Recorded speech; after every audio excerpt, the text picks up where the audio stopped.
Mr. President, I got a question for you. Why do you want to cut a check for $250 to all seniors that are recipients of Social Security, Railroad Security, and other federally funded programs?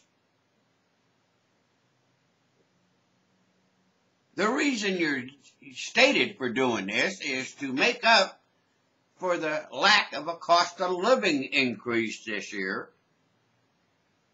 which was stopped because there was no increase in the cost of living, because it's tied to inflation, and there is zero inflation.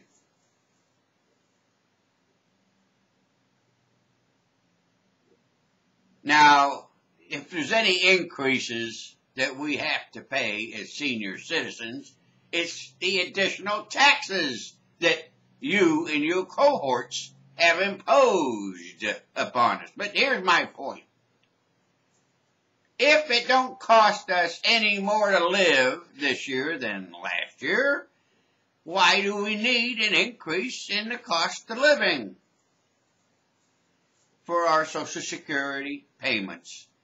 Mr. President, I know I do not speak for all of America's senior citizens, but I feel sure that I speak for those that are fiscally conservative, which you apparently are not, because you look for every opportunity to give away our tax money.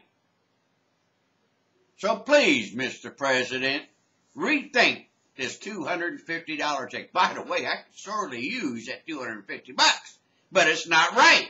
Why should I impose upon other citizens something that is not right?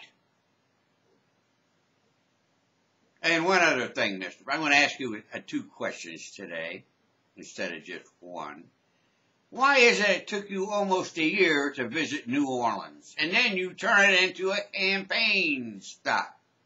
And while you was in the area, you didn't take a cruise over to Mississippi or anything. Those poor people have been left out to dry.